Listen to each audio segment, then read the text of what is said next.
네, 안녕하세요. 저는 횃불 트리니티 신학대학원 대학교에서 조직신학을 담당하고 있는 김진혁입니다.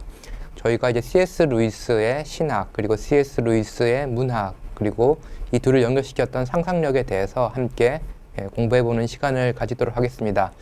C.S. 루이스가 어떤 삶을 살았고, 그리고 특별히 C.S. 루이스가 무신론자가 되었다가, 그리고 유신론자, 그리고 그리스도인이 되어가는 과정을 통해서 C.S. 루이스의 사상의 가장 핵심이 되는 상상력, 그리고 이성, 그리고 신앙이 어떻게 조화를 이루는지에 대해서 살펴보도록 하겠습니다. 오늘 제목은 영광과 상상력의 결혼이라는 이 부제를 담아봤는데요.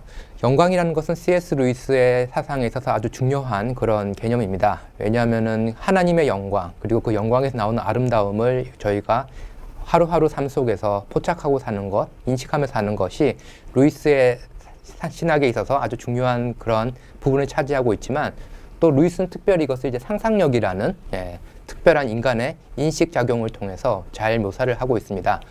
이때까지 신은 누구인가 라고 말할 때 보통 사람들은 이성으로 신을 묘사하고 설명하는 방식, 혹은 감정으로 신을 느끼는 방법, 이런 것들을 강조했는데, 루이스 같은 경우는 상상력을 통해서 하나님에 대해서, 그리고 하나님과 하나님 창조하신 이 세계에 대해서 설명하는, 그것을 단지 변증서를 뿐만 아니라 다양한 문학, 특별히 판타지를 통해서 쓴 유명한 작가이기 때문에 오늘은 특별히 영광과 상상력의 결혼이라는 이 부제를 가지고 루이스의 삶을 살펴보도록 하겠습니다. 오늘 크게 다뤄볼 주제는 이렇게 4가지로 뽑아봤는데요. 첫 번째로는 C.S. 루이스가 누구인지를 이제 5명의 C.S. 루이스라는 이런 약간 특이한 제목을 가지고 나눠서 살펴보도록 하겠습니다. 두 번째로는 C.S. 루이스의 이제 회심 과정을 이제 저희가 간략하게 살펴볼 텐데요. 보통 저희가 생각하는 회심이란 거는 이제 그 신을 모르는 삶, 혹은 그리스도를 알지 못했던 삶으로부터 급격하게 그 믿음을 가지고 하나님과 인격적 관계를 맺고 그리스도를 삶의 주인으로 삼는 그런 과정이라고 생각하기 쉬운데, 실제 루이스의 삶을 보면은 서서히 이렇게 회심의 과정이 3번 일어났던 것을 볼 수가 있습니다. 그래서 이 3번의 회심 과정을 통해서 루이스는 자기의 삶의 핵심적인, 그리고 자기의 사상의 핵심적인 상상력, 그리고 이성, 그리고 믿음, 이 3단계의 회심을 하게 됩니다. 그리고 3번째로 저희가 살펴볼 주제는 이제 상상력과 종교입니다.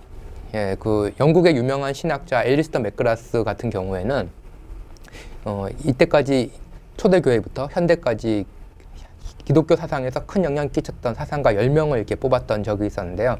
그 중에 이제 마지막으로 뽑혔던 사람이 C.S. 루이스입니다. 어떻게 보면은 조금 논란이 있을 만한 그런 선택이기도 한데, 다른 훌륭한 사상가들을 제치고 C.S. 루이스가 10명 안에 들었던 이유 중에 하나는, 맥그라스는 C.S. 루이스만큼 상상력의 중요성을 기독교 사상에서 아름답고 그리고 설득력 있게 묘사한 사람이 없기 때문에 C.S. 루이스를 이제 10번째로 뽑았다라고 얘기를 했습니다. 그래서 이제 상상력과 종교가 어떤 식으로 연결되는지에 대해서 살펴보도록 하고요. 마지막으로 이제 영혼을 향한 갈망. 아까 말씀드렸던 영광이라는 것은 어떤 영혼으로부터 나오는 그런 아름다운 빛과 같은 그런 이미지로 루이스의 작품에 많이 묘사가 되는데요. 이 영혼을 향한 갈망, 이것이 이제는 인간이 하나님을 찾게 되는 가장 근원적 힘이다라고 하는 게 루이스의 아주 유명한 갈망으로부터의 신에 대한 논증이라고도 불립니다. 그래서 영혼을 향한 갈망에 대해서 간략히 살펴보도록 하겠습니다.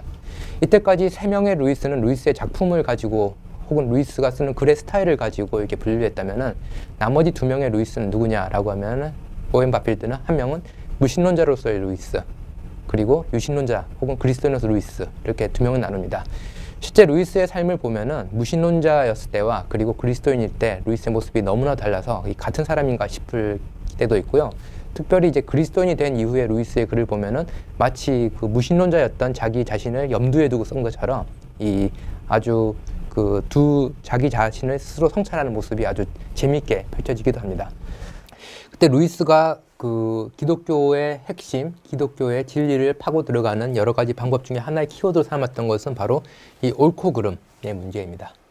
그래서 옳고 그름이 단지 우리가 무엇을 해야 되고 무엇을 하지 말아야 되는가의 문제가 아니라, 그것이 바로 옳고 그름이 우주의 의미를 푸는 실마리라고 생각을 했고, 이 옳고 그름으로부터 이제 기독교를 이제 설명하는 그런 시도를 하게 됩니다. 그러면 하나님의 상륙 작전은 어떤 식으로 이루어지느냐? 루이스가 이제 기독교에서 보여주는 아주 흥미로운 부분인데요. 인간은 자유의지를 잘못 사용하고 있습니다. 그 인간이 잘못된 자유의지를 사용하고 있기 때문에 여러 가지 비극이 일어나고 있는 것을 하나님께서 바로잡기 위해서 여러 전략을 쓰고 계신데요. 하나님의 방법을 크게 세 가지로 얘기를 합니다. 하나는 양심이고요. 그래서 양심은 저에게 옳고 그름에 대해서 계속해서 이야기를 합니다. 두 번째는 좋은 꿈입니다. 이게 루이스가 아주 말랑말랑한 표현을 썼는데 이게 다른 말로 하면 신화입니다.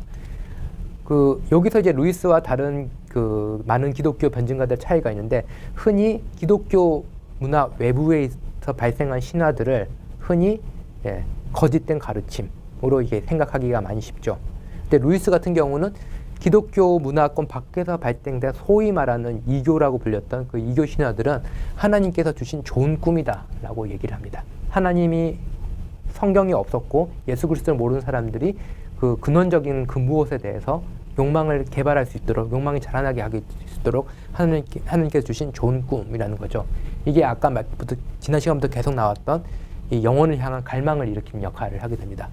이제 다음 시간에 살펴본 것은 이제 루이스가 이 옳고 그름의 문제, 도덕법의 문제를 가지고 어떻게 기독교가 참 종교인지, 그리고 예수 그리스도가 어떻게 참 하나님인지를 이제 설명하려 했는지, 오히려 좀 이성 쪽에 치우친 그런 변증이긴 하지만 그 부분에 대해서 살펴보도록 하겠습니다. 감사합니다.